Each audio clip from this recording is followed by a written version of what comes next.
We have Kathy McNeil, followed by Natalie Cook.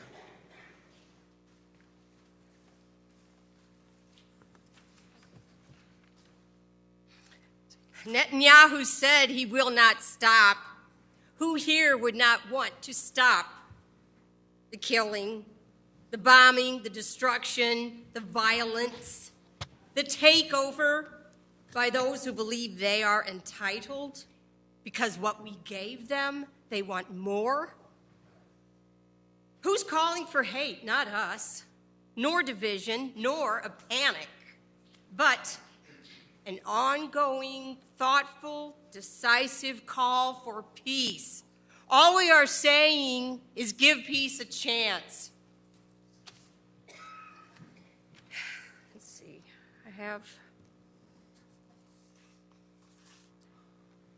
I'm going to speak from a voice of a Christian and a voice of a Jewish person. First, Reverend Bishop William Barber, co-chair of the Poor People's Campaign, made a moral case for a Gaza ceasefire. In a recent interview, he spoke of a vigil held by a group of Christian leaders outside the White House, demanding that President Biden support a ceasefire in Gaza.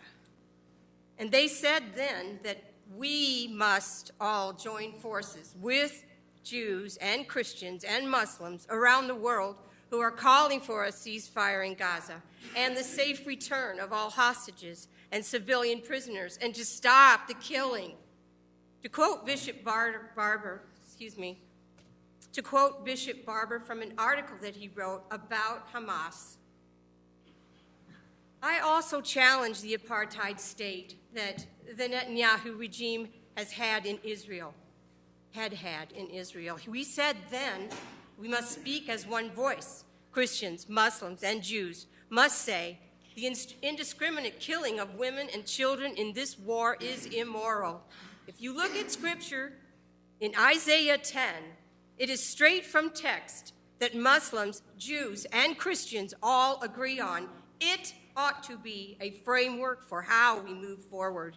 The Scripture reads, "Woe to those who make unjust laws, to those who issue oppressive decrees, to deprive the poor of their rights and withhold justice from the oppressed of my people, making widows their prey and robbing the fatherless." This is a prophetic challenge to governments and to what Netanyahu and these governments are doing today. Here's a note from anti-Zionist writer Amanda Gellender. I am a Jewish person who opposes the settler colonial state of Israel. This is not despite my Judaism, but because of it. My Jewish elders warned me about how all of society can converge to commit genocide under the pretense of making the world safer. They also taught me that our duty to rise against tyranny supersedes any other earthly loyalty. Jewish people of conscience know that Israel's massacre of Palestine is also an assault on the Jewish faith. We refuse to sacrifice the beating heart of Judaism at Zionism's altar of violent nationalism. Israel's use of religious symbols in its genocide of Palestinians is an affront to Judaism and has robbed Jews of a faith practice that is divorced from nationalist barbarism. Anti-Semitism, you say? No. It's anti-violence. It's anti-genocide. It's a call to unite for a ceasefire. It's a call for peace. All we are saying is give peace a chance. All we are saying.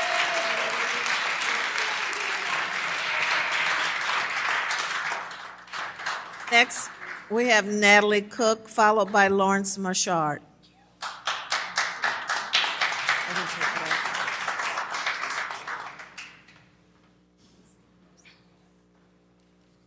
Good evening, council members and Mayor Ali. What is happening in Palestine is a reflection of the U.S.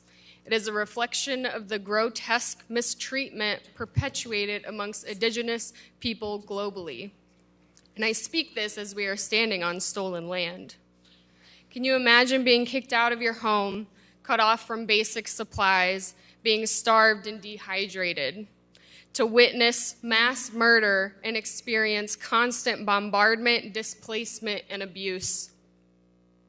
Can you imagine being deprived of sleep for over 100 nights, from buzzing drones, helpless cries and moans of those packed so near, and the cold, having no solid shelter to protect yourself and your loved ones from the elements? The physical and psychological damage from the bombings and displacement is inhumane and a clear crime. Not only do the bombs and destruction affect human life, but our non-human relatives and the land itself. Psychological and environmental dysfunction will continue to grow. The impact is immense, and I believe we are harming more than we can truly conceptualize. A call for a permanent and true ceasefire in Palestine is a call to end occupation around the world. It's a call from the people that we will not stand for such brutality on any and all land. A call for a lasting ceasefire symbolizes saying no to bombs, no to killing, no to forced labor, no to human exploitation. We say not in Palestine, Yemen, Syria, Lebanon, Pakistan, Afghanistan, Sudan, Congo, United States, Central America, and sadly, the list goes on. This is something we are able to stand up against, no matter how small our voice may seem. A ceasefire resolution in Peoria may not fix an international crisis, but it will show our solidarity for life. It is a message to our higher level petitions, because the health of the world and humanity depends on our universal and collective health as a people. Thank you.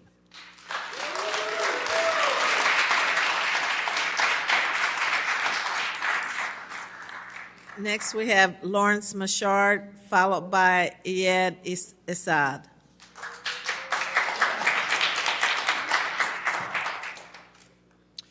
Thank you, Mayor, and thank you, folks, for listening to us. It's a great opportunity, and we appreciate it. I want to read something from Pastor Seth Major. He's a great cleric, religious cleric here in Peoria, very community-minded. And he says, "Dear Mayor Ali and the member of Peoria City Council, a scheduled commitment prevents me from being present this evening, but whoever is reading these words of mine has my permission to do so. This evening, I call on this council to join with dozens of other cities across the country in a vote to adopt a resolution calling for a ceasefire in the brutal conflict between Israel and Hamas, primarily taking place in Gaza. As a local member of the Christian clergy of our city, as well as a resident of Peoria, I have been honored and humbled by the friendship, peace, and mutual respect extended to me by the local Palestinian community as well as their activist allies. They welcomed me to speak at one of their public peaceful demonstrations several months ago. Influenced by the peaceful ethic of Jesus Christ and God's vision for a world without war, suffering, or pain, I have longed for a ceasefire since the moment the conflict began. At the moment of his arrest, Jesus was known to have said to those seeking to defend him, "Put down your weapons."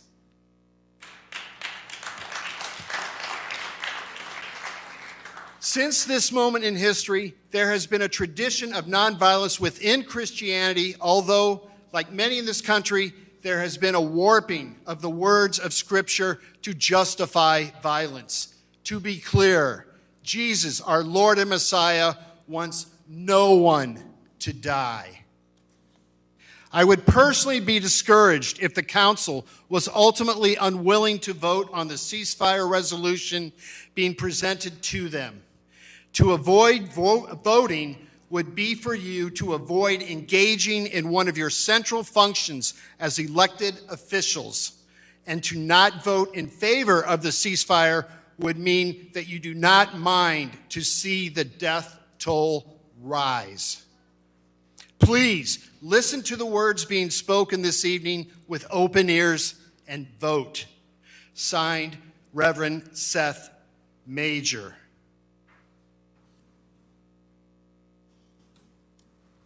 Okay, I also have an announcement here. We've reached out to various organizations in the city, and they wanted me to say this tonight. The Peoria Proud Board met last night for its monthly meeting and voted to sign on to the ceasefire resolution. A board member has signed the petition on our behalf of Peoria Proud.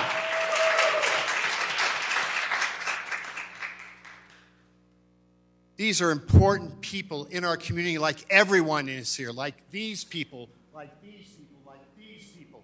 And the voices are growing louder. You know, some of our elected leaders have asked to take a neutral stand.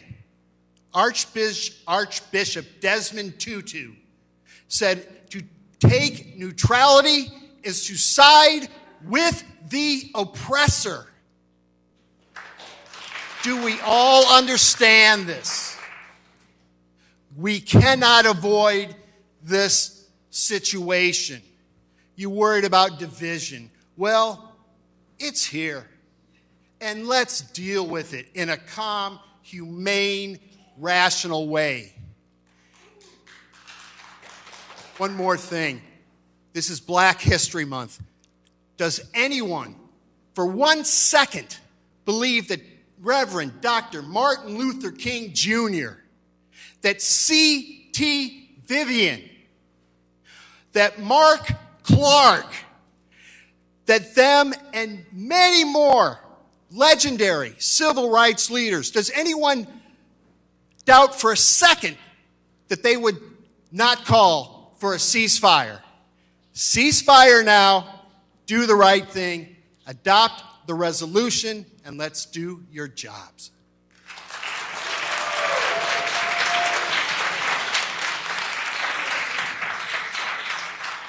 Next, we have Iyad Assad, followed by LaDonna Fishkin.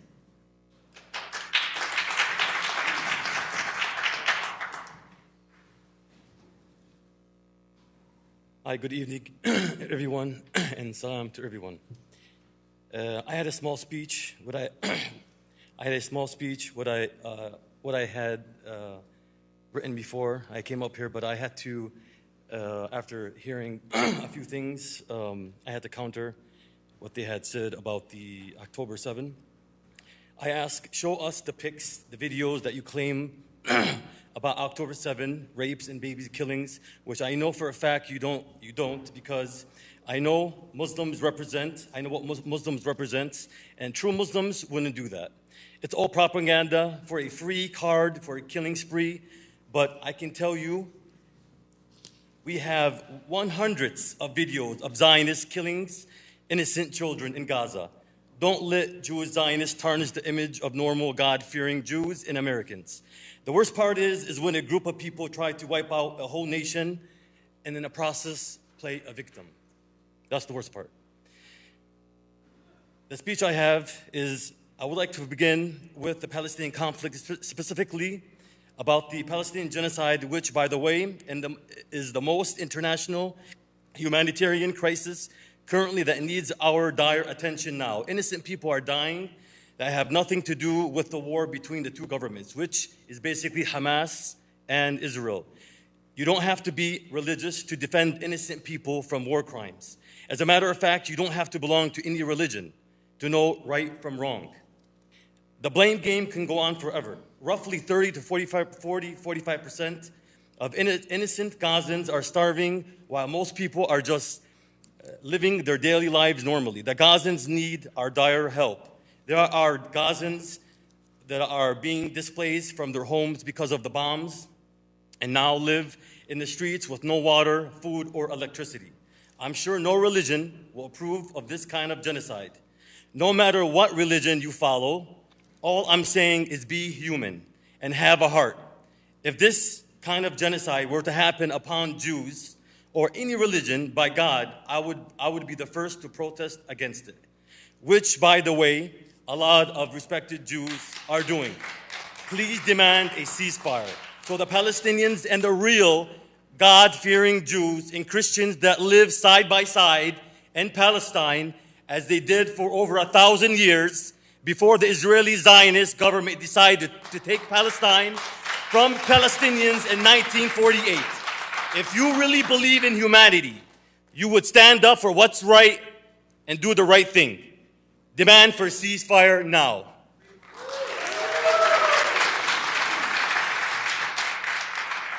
Next, we have LaDonna Fishkin, followed by Ramez Abi Akar.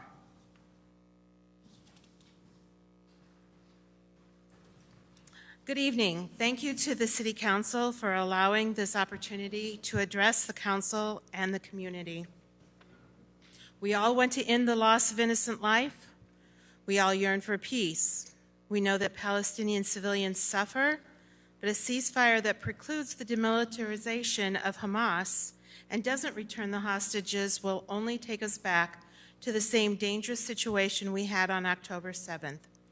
Hamas leadership has repeatedly said they would do October 7th again and again and again until they destroy Israel. My opinion of global affairs is my opinion, and I respect that the City Council has a right to their own opinions. My reason for speaking this evening is to demonstrate my support of the City Council and to encourage the Council to remain focused on city affairs and to not engage on global affairs. It is important for all citizens of Peoria to feel supported by the City Council and to remain neutral. I personally would be happy to share anything that perspective that I have, but I think it's very important for you to form your own, but you're welcome to contact me. Thank you.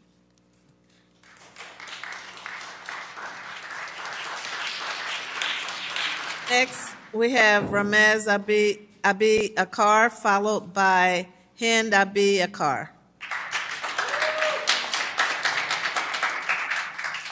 Mayor Ali and council members, I feel the urgency to take the stand in this respected public forum to focus on a noble cause. There is an ugly injustice against humanity that has been worsening in the Middle East for 4 months, and the USA is unfortunately turning a blind eye. Actually, instead, USA is helping the injustice being dreadfully perpetrated. Innocent people are slaughtered in front of our eyes around the clock. Plus, those who luckily escape death are having their lives scattered, their houses bombarded, and are undergoing famine, disease, and horrific living conditions. Over 28,000 souls have been killed by now. Taking side or no side, it is a genocide.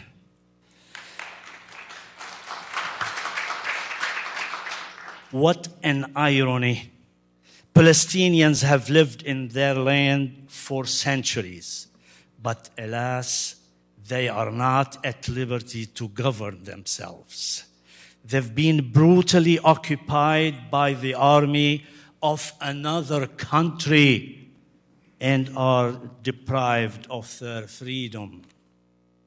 The Middle East region has been on fire constantly for 7-8 decades, be it on the Palestinian land or on the Lebanese one. There was a horrific war every 10 to 12 years between Israel and a Palestinian component. Previous names were around the past, such as PLO, Arafat, Fatah, and other resistance groups. All are bad. The most recent war episode is on Gaza this time, and the enemy is named Hamas. Reasonably speaking, if occupation will continue, a new name would sprout in the near future. Gentlemen, no matter the reasons for such a horrible hysteria, there has got to be a way to stop it. It's unfortunate that the USA has chosen to veto all proposed solutions tirelessly crafted by the Security Council. A number of American cities bravely raised the red flag. We wonder why Peoria cannot do the same. We Peorians have the chance to make an indirect impact.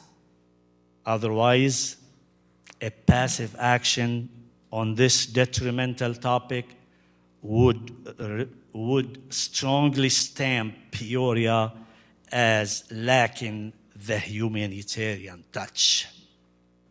Our hope is for a ceasefire support from here and a ceasefire support from there that would inspire the entire nation to believe in a global humanity. Oh my God, we can't wait for a permanent ceasefire. I hope Peoria will be the next in joining the righteous group, freedom and peace for all. Our friend here said that they had a bad October 7. Maybe right. Gaza has had an October 7 version every single day in the past 3 months.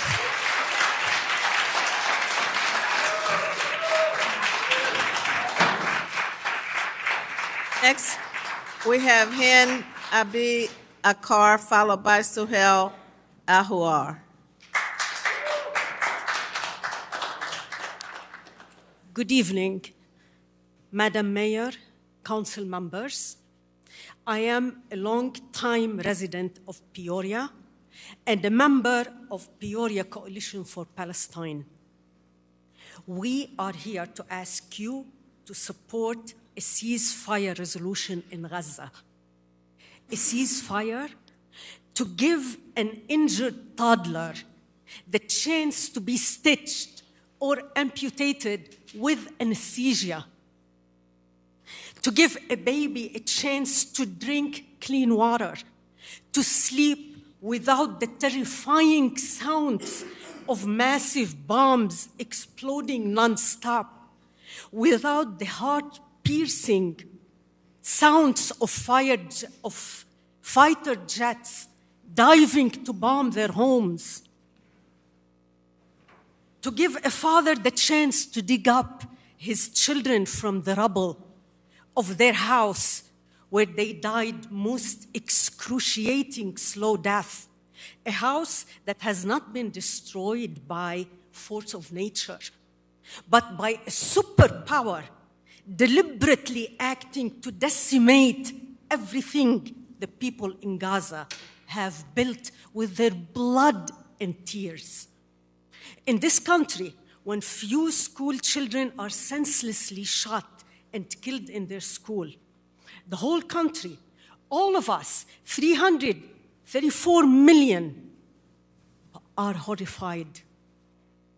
Imagine the number of children killed in Gaza, ripped to pieces, burned to death, buried alive, are as many as all the children in Peoria School District. 12,000 of them in a small population of 2.3 million. Imagine the horror. More than 28,000 civilians killed out of 2.3 million. A population less than the Chicagoland. A similar number in the US, God forbid, will be 40 million, with an M, million, a rate of killing and destruction unprecedented in history. This genocide is of local interest and local impact. We all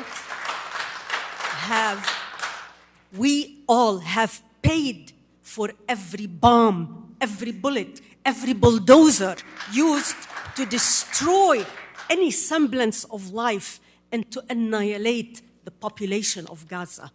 Our government has supported unconditionally this genocide against our values, our morals, and our laws. A continuation of unconditional support for the occupying apartheid state of Israel for the last 75 brutal, excruciating years. I have experienced that brutality in 1982 in Lebanon and in 2006. And when you experience that brutality, you will never, ever forget it. And it's paid by the US. This is why it is our issue, every single one of us.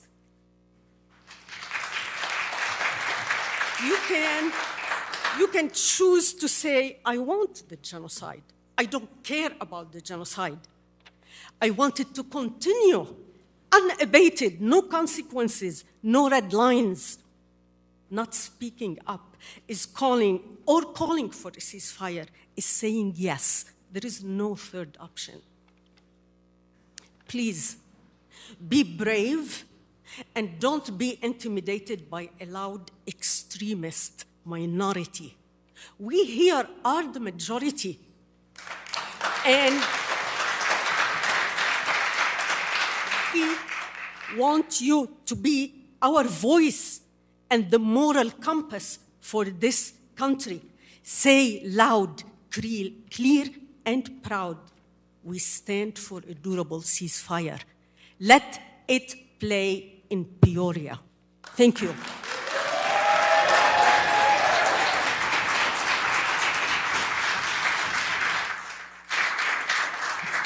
Next, we have Suhail Ahuar, followed by Darcy Katie. Madam Mayor, Honorable Councilman, thank you for listening to us, taking your time to listen to us. My name is Suhail Ahuar. I've been living here for a couple of decades in Peoria. I'm a professor at Bradley University. And we are all citizens. First, let me start by greeting you with a Muslim greeting, peace be upon you. And what's really interesting is that Muslims are quite often in the mass media being presented as violent, as not peace-loving, while they follow the only religion in the world that extracts its name from peace, and that's Islam, which basically comes from the word salam, which is peace. So peace be upon you all. Bismillah ar-Rahman ar-Rahim. We are citizens of a nation that is one nation under God, indivisible, with liberty and justice for all. These concepts that I have always believed in and cherished, and they should be the norm for humanity as a whole. However, I'm deeply distraught by the stance our government has taken lately vis-à-vis the plight of the Palestinian people and the genocide being perpetrated by Israel against them. A stance that is dividing our country into three groups. Those who think that human rights are limited to a certain group of people and who are consequently unconditionally supporting the Israeli genocide. Those who are not taking a clear stand, and those who value the sanctity of a human life and are trying their best to push for Israeli war machine to be stopped. The Biden administration is creating a division between the people and showing that liberty and justice are not for all people to enjoy. The Palestinian people have been under a brutal occupation for more than 75 years, and the 2.3 million people living in Gaza have been under a total blockade since 2007. We are talking here about an area that is about 1/4 of the Peoria County area. But listening to the mainstream media and the Biden administration will make one think that Israeli war against Palestinian people in Gaza and the West Bank, it's not a war against Hamas, is the result of October 7th attack by the Palestinian resistance. They never tell you, however, about the attacks that the Israeli army and settlers have been inflicting on the Palestinian people on a daily basis since 1948.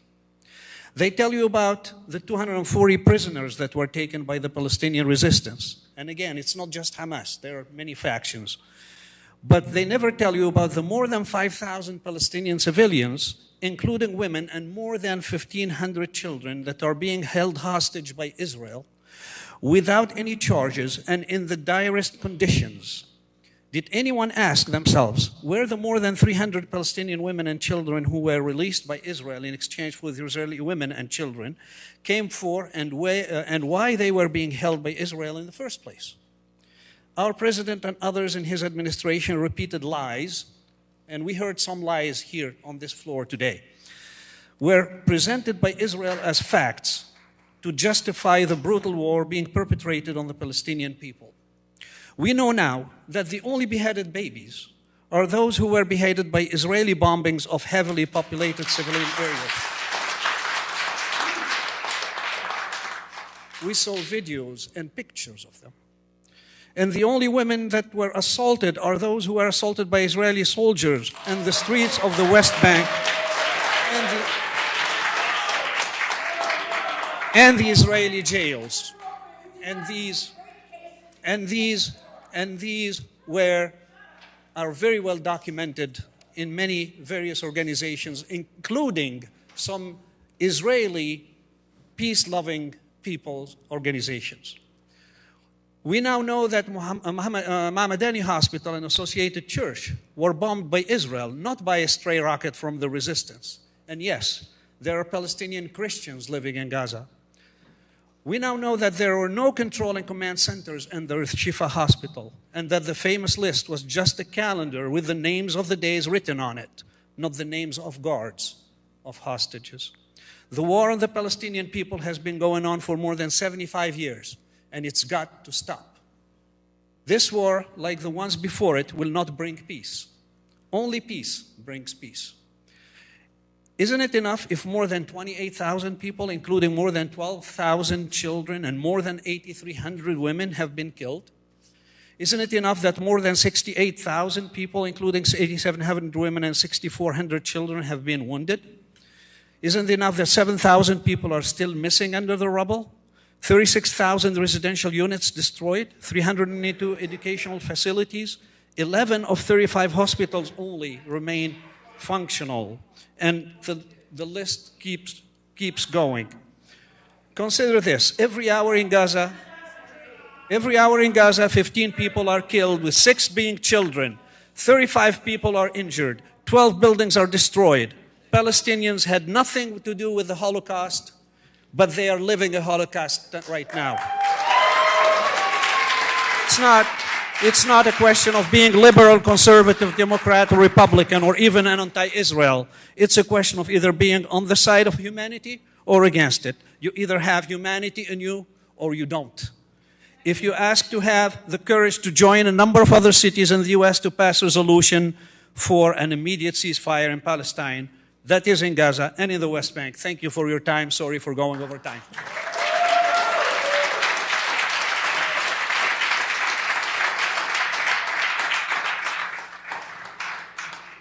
Next, we have Darcy Katie, followed by Susan Katz.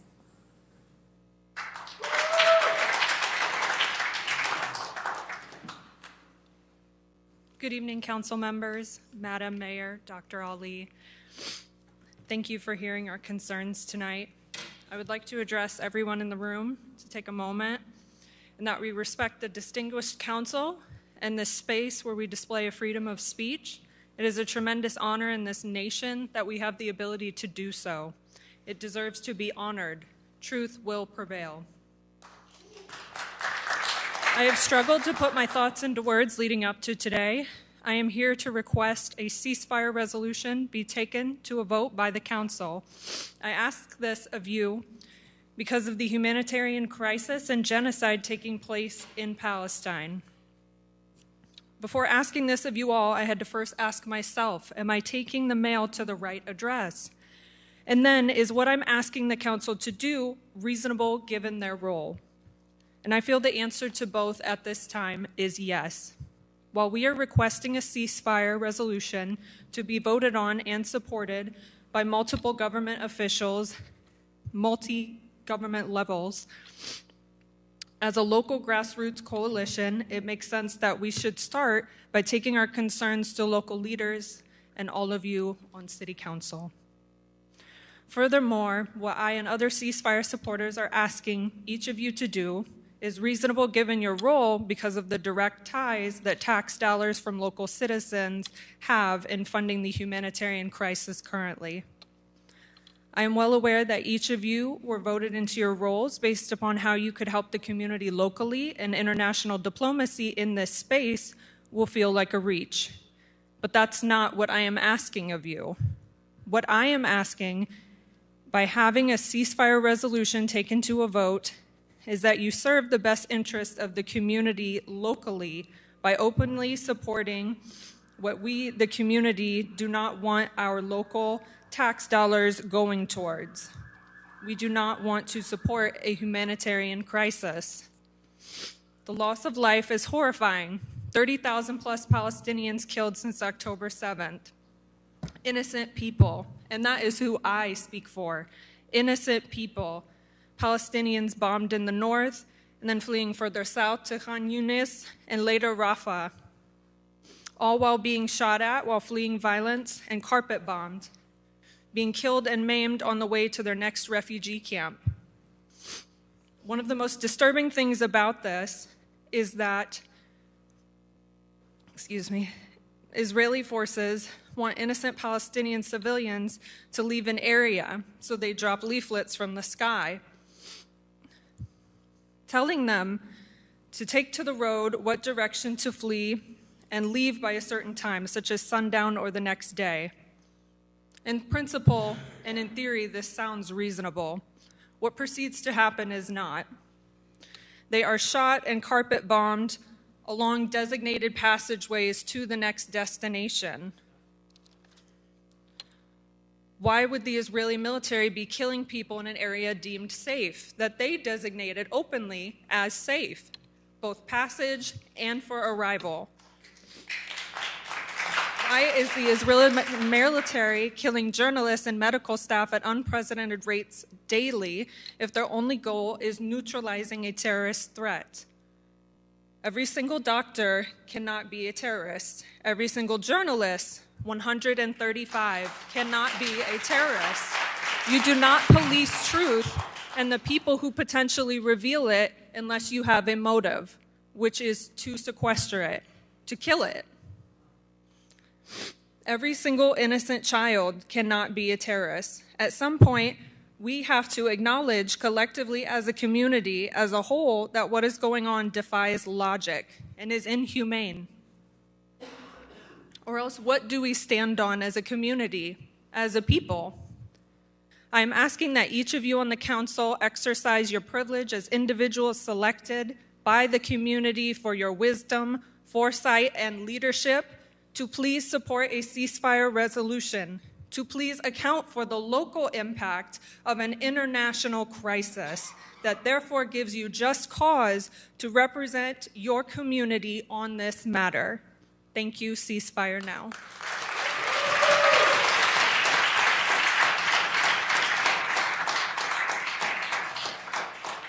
Next, we have Susan Katz, followed by Hassan Nevu.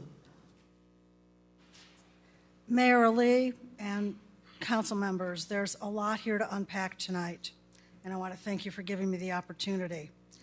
I think we all agree that killing babies is wrong, but I didn't hear any mention of the dead babies in Israel that were massacred on October 7th. And I didn't hear Hamas mentioned much tonight. Hamas is an internationally recognized terrorist organization that killed 1,200 innocent Israelis, women, men, grandfathers, Holocaust survivors, babies and young children, and took 240 of them as hostages into Gaza. These are not resistance fighters, these are terrorists. And I also noticed a complete lack of respect when we say something that you don't agree with. Please let us speak as we let you speak. Thank you. And I am speaking the truth when I say that Hamas brought this war on, that Israel did not seek this war, and Hamas has been oppressing the Palestinian people since they were elected in 2007.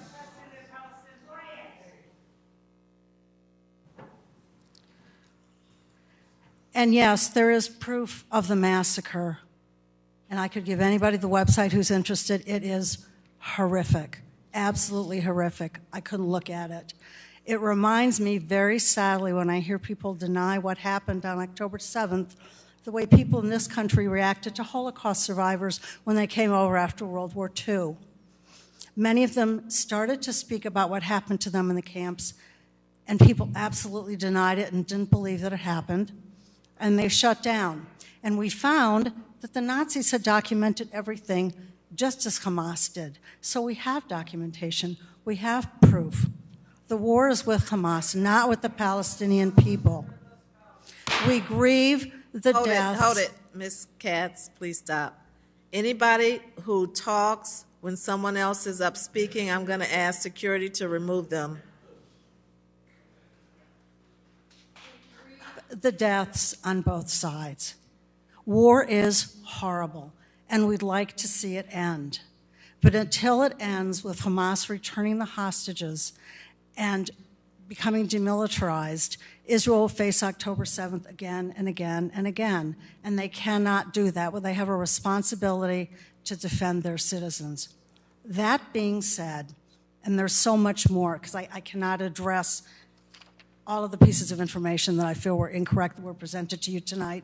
Clearly, this is a very complicated and divisive issue, which is why I ask City Council to please not consider a ceasefire resolution.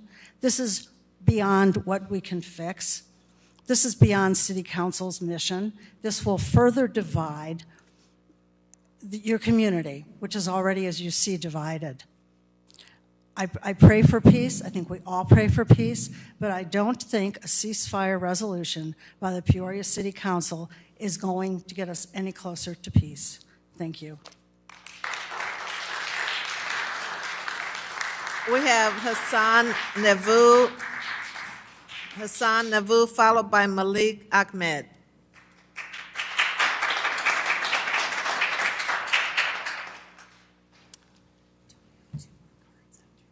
Thank you, representatives, for allowing us the opportunity to speak. I think it is very important as residents of the community to respect each other, and in that regard, I hope future people can respect you guys. And I was disheartened to hear the way they reacted when you guys spoke. That being said, I'm also surprised to hear why this issue is controversial. A ceasefire does not mean picking a side. I do understand, though, that some of my fellow residents have fears about Hamas, and Hamas has been designated as a terrorist organization. But it is important to understand how organizations like this arise.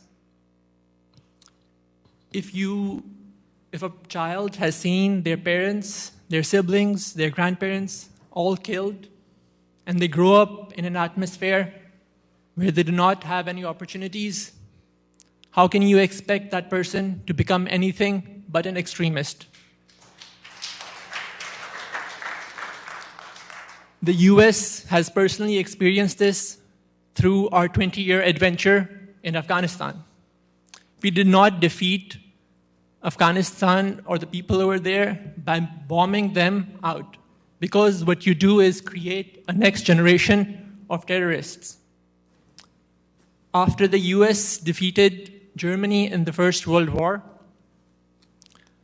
they imposed harsher sanctions on the Germans, and it resulted in the horrible regime of Nazis. Imposing bad conditions on your enemies does not create friends. To truly create friends, you have to give those people opportunities. Now, I understand that it is not the right place to debate foreign policy. However, it is the right place, I think, to talk about the feelings of the citizens of Peoria. Residents over here have mentioned how they lost family members. Residents have mentioned how they know people who have been killed. Addressing those things are a part of, I think, your jobs.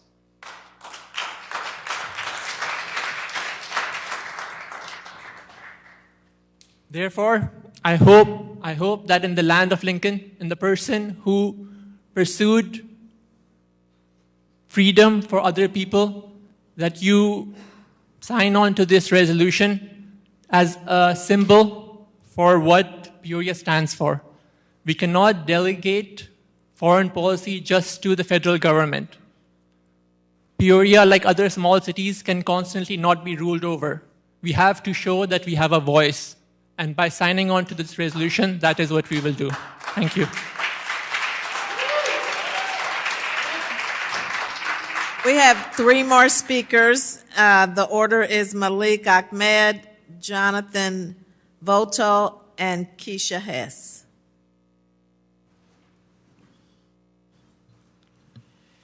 Your Honor, Madam Mayor, and City Council members, everybody, thank you for giving me the opportunity. I'm going to start with a simple story. The story, once upon a time, in a community, there is a family, big family, and they have a big land in their backyard. So that family is very, very good family. All community people, they know very well. Suddenly, there is a powerful person in that community. Everybody kind of they listen to him. He's very powerful. There's no way that you cannot, avoid him. So one day, that powerful person came with a needy family that was very needy, and they were kind of forcefully out from some other neighborhood, and asked that family member that, can you please give him the shelter? This family, small family, just give him shelter. You have a lot of big backyard, so give him shelter. So that family, being very generous, very good, very naive, it's okay, no problem. Let them live there. So they built a house in the back, and they started living there. Fine, no problem. Their brothers, sisters, they're all, just like a family members. So eventually, what they do, that new family, they started building another building there. And the main family, they said, why you are doing that? I gave you the shelter, now you'll be building another house there and bringing another people there. Why are you doing that? You cannot do that. So they called the powerful person, and the powerful person said, no, it's fine, let them do that. They're not harming you. It continues. So eventually, those people, the new people, those are sheltered or given shelter, try to evacuate forcefully the owner of the main house who originally gave the shelter. Let's call them family A. So they're trying to, take the people out of their house and doing all kind of thing with the help of that powerful person. So it's not working, and then those are the naive people, good people. So whatever they're doing, there's no other choice for them other than to kind of get used to that one and try to kind of solve those things. So this passes. Their children see that their fathers, their uncles, they're living in the main family A, has been forcefully out, and they're tolerating to some extent. At some point, one day, family B, those are sheltered, let's call this family B, they were, kind of out of their house, they went some vacation some other places. And meanwhile, before a few days, the family A, they're trying to gather some people, good people around in the community to help them. That, hey, this is what is going on. Can you please help us? Something's going wrong there. So those people say, "Yeah, okay, we can help you that." So they try to help also, but nothing worked. So the family A with those people, one day, everybody was on vacation or some other place going outside from family B. They tried to come out and, out of anger, completely out of anger, they kind of banged the door and did all kind of things there, right? Show out of their anger. And took there are one or two people in those family B, A, B, C, and B1, B2, B3 houses, one or two people in their house, and try to communicate with them that, okay, try to resolve the issue that, hey, your family Bs are doing this, can you please resolve this one, or those kind of things. Now, family B came, everybody, guess what? They forcefully out everybody from there, kill the people there, kill the children there, and all family A is gone. That is the end of the story. My Honorable Madam Mayor, you just tell me that day what he did, family A, out of oppression, because their back was against the wall. Nothing to do. They cannot do anything else, only to raise the voice with their little power. They know their little power. They cannot do anything else. Only thing they did, just show their anger. Show their anger. Please don't do that. That's Thank why you. They show the anger. So Thank please, you. Your time's up. please, just ceasefire. Please.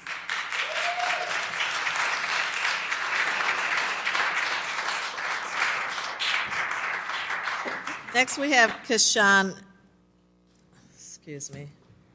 Next, we have Jonathan Voto, followed by Kashan Hess.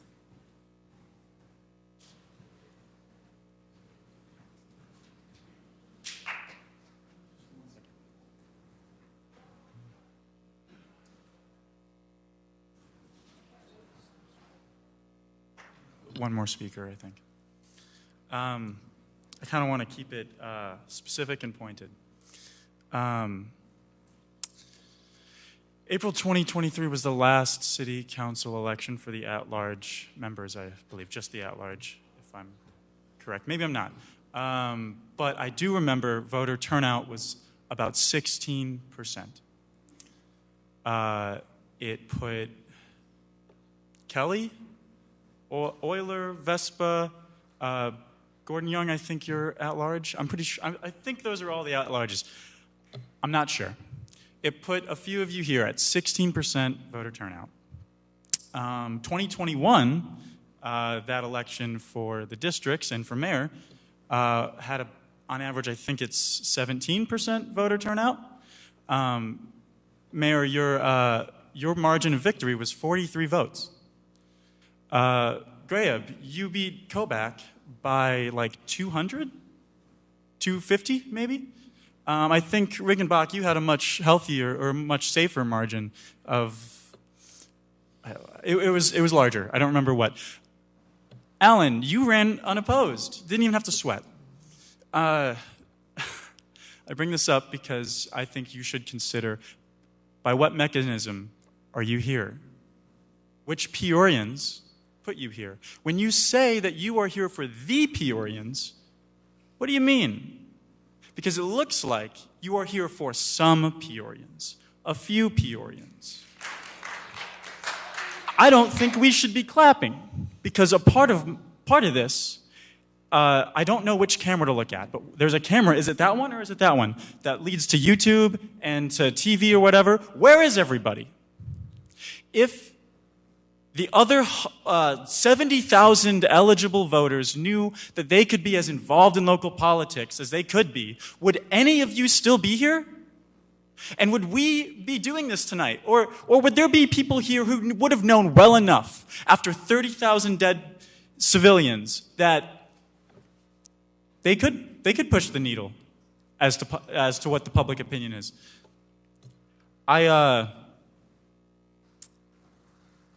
It's frustrating. it's frustrating. But I do want to make notice that, like, how many people are here tonight? I think maybe some people have left, but there was maybe 100 people here. That's enough to change your margin of victory. If by the next election we were to theoretically have 50% voter turnout, I think this horseshoe looks a lot different. And I think you should really consider which way that skews for you. I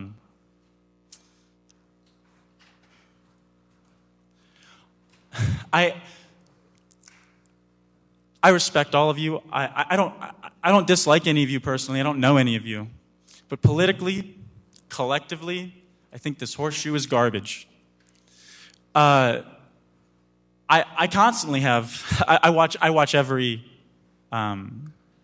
meeting on YouTube, and constantly there are so many things I want to say. There's things I want to say about the agenda tonight. I mean, regarding parking and regarding development on the 800 block of Adams, but it's not really that important tonight. I want to comment about the buying the water company, which you failed to do. What I want to say right now is that I've been watching this collection of people fumble around pretty low-impact issues, short-term rentals. You punt that around over and over again as if one person having to put up with one party one time is the epitome of plight in this city. And yeah, sure, it's important stuff, but I don't know. I'm rambling, and I'm sorry for that. But I don't think if Adam Smith has an invisible hand, why is that invisible hand building so many bombs to go to the Middle East?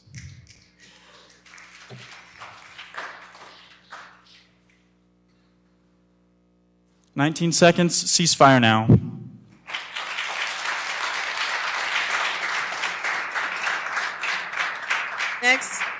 Next we have Keisha Hess, and then our last speaker is Zachary Gittridge.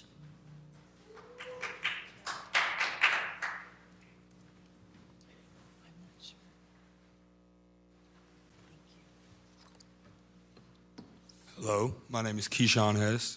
I am a substitute teacher. I've been doing nonprofit work to help the youth of Peoria any way I can for the last 2 years. I patiently heard a lot of the words here. I was moved by some of them. Firstly, I would like to say genocide and war is sprouted from the seed of injustice, and injustice anywhere is an injustice everywhere. So there isn't any confusion with my next following words. I would like to say I support the ceasefire. I don't support war anywhere.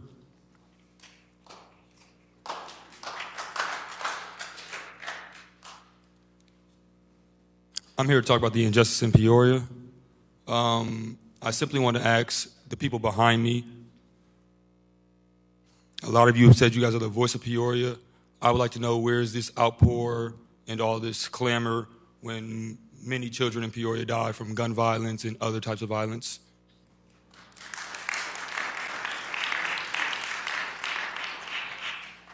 I have memories of students who I will never see again. One of them, his name was Marion. He had a beautiful smile. He played sports, and he loved doing art at Peoria High. I'm not here to take away from anybody's struggle. I'm simply here to put eyes back on Peoria and the problems we face in the city. Once again, my name is Keyshawn Hess. Other than that, everybody have a nice night.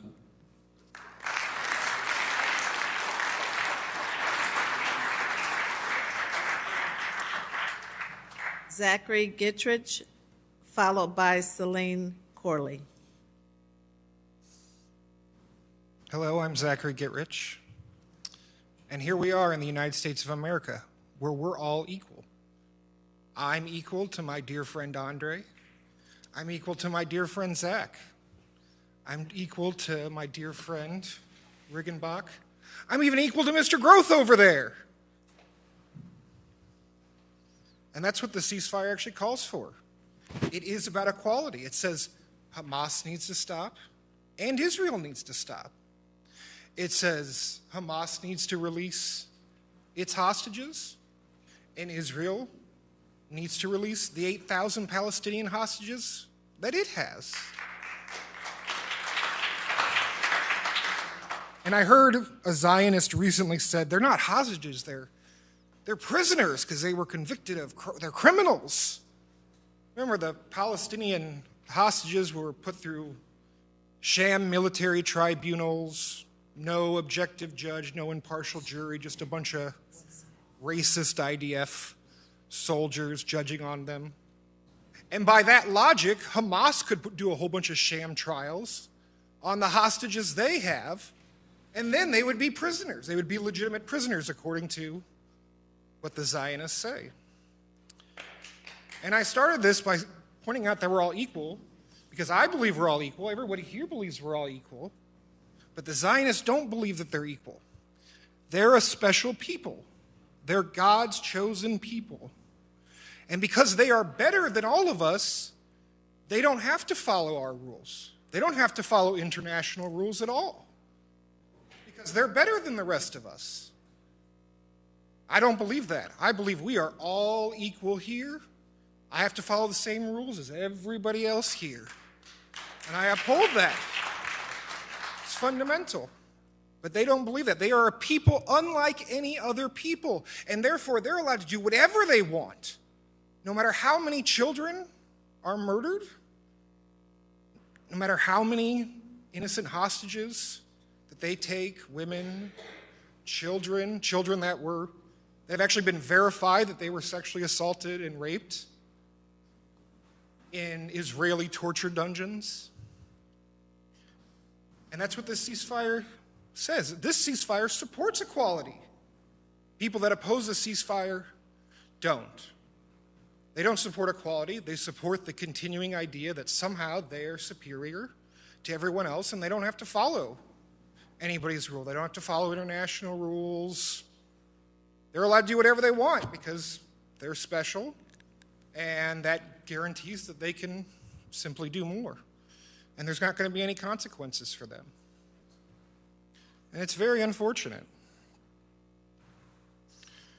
And so, yes, we should have a ceasefire. I would also point out that the people that say they want the Israeli hostages back so much, except for two that just happened 2 days ago, every single Israeli hostage that Israel has gotten back has only occurred during a ceasefire.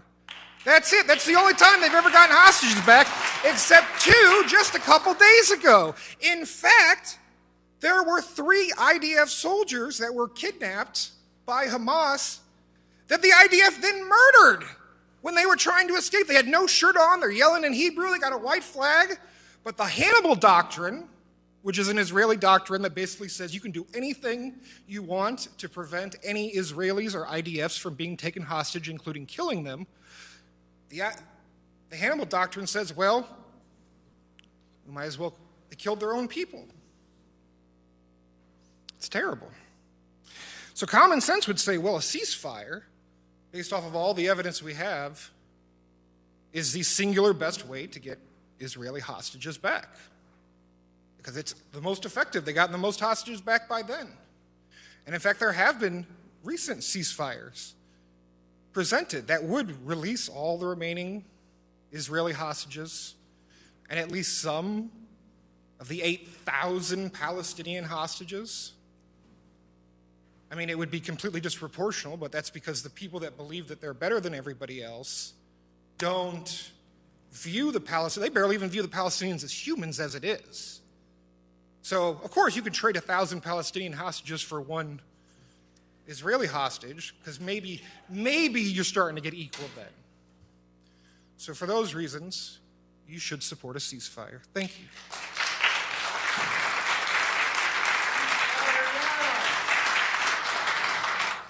Celine Corley.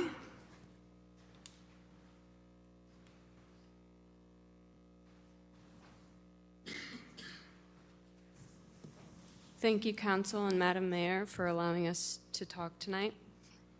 I'm going to keep this short. I would just like to say that for those tonight stating that we should keep global politics out of the Peoria City Council meeting, I simply would like to draw attention to the fact that as of 2014, the city of Peoria is sister cities to I-2 Lebanon.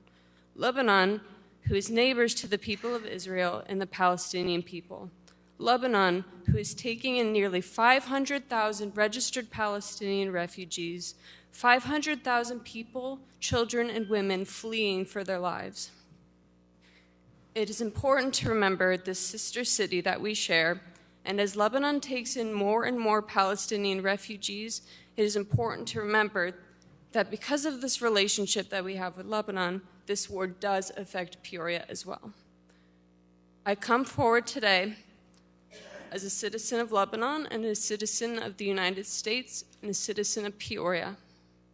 I come today asking that the conversation for a ceasefire remains present within this council. Thank you.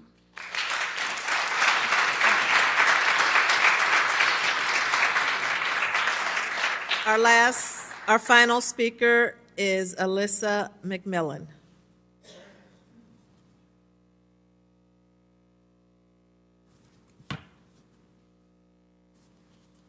I, like everyone else, would like to thank you for the opportunity to be here and for you all to listen to us. I want to focus on a term to start off. That term is disproportionate. There's been a disproportionate amount of violence towards Palestinians as opposed to the violence that has been towards Israel. 1,200 Israelis were killed by Hamas. 240 hostages were captured. Israel holds 4,500 Palestinian prisoners, of which 310 are being held in administrative detention without the right to a trial.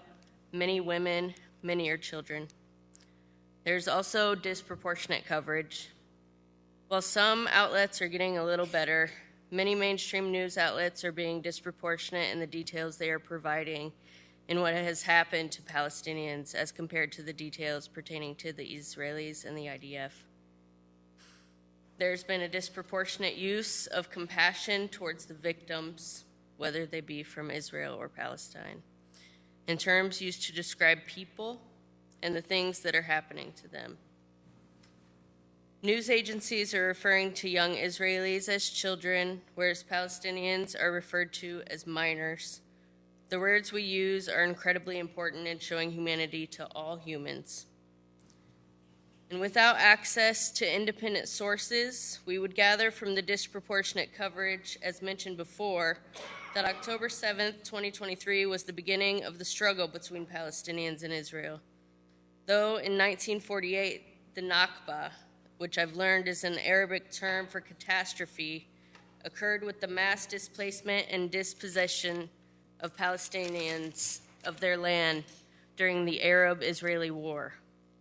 Based on research, Palestine used to be a multi-ethnic and multicultural society consisting of Christians, Jews, and Arabs. During the Nakba, dozens of massacres targeting Arabs were conducted, and about 400 Arab-majority towns and villages were depopulated, either being completely destroyed, like we've seen in Gaza and Khan Yunis, or repopulated by Jewish residents and given new Hebrew names. Given the recent narrative regarding our own country's genocidal history, this is an act of violence through land theft and ethnic or racial supremacy. These Palestinians mentioned in 1948 were pushed in majority to the Gaza Strip. 200,000 then. Since, Israel has waged 15 collective wars against Gaza. These illegal settlements and abhorrent acts of violence and collective punishment, an international war crime, must no longer be funded by our tax dollars. We are now nearing 30,000 deaths of innocent Palestinians. The IDF has given the same excuse for these killings time and time again. More than 12,000 of those killed have been children. To bring up the disproportionate term once more, we have seen with our own eyes via independent sources the most gruesome images I have ever seen. We are simply not seeing the same imagery of violence on innocent Israelis. Israel is withholding access to life-saving food, water, and electricity. Withholding this electricity has resulted in the death of 8 babies. We watched these babies taken from their incubators, crowded together with no access to oxygen in a large open container, exposed to unsanitary and dangerous conditions. Hospitals, mosques, universities, grocery stores, UN shelters have all been destroyed. Hamas has offered to release all of the hostages in exchange for a ceasefire, and Netanyahu has made it very clear that the attacks on Palestine will not subside until their absolute victory. That victory, to me, seems like an annihilation of Gaza and the Palestinian people and a complete theft of their land. Thank you.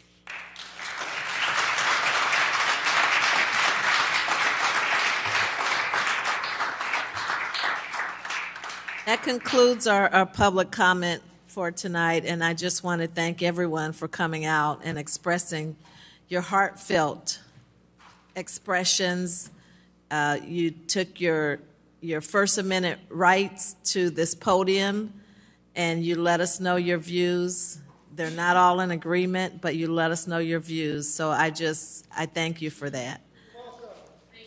Also, I have, well, after the meeting, I will have released a statement that will be found on the city's homepage under the news section. At this point, I'm going to turn to Madam Clerk, and we're going to move forward. Madam Mayor, if I may, I just want to note for the record that we did receive 8 citizen letters with regards to requesting the council to pass a ceasefire resolution, and those will be placed in my office on file. Okay, thank you. So, and with that, we are at executive session. Okay.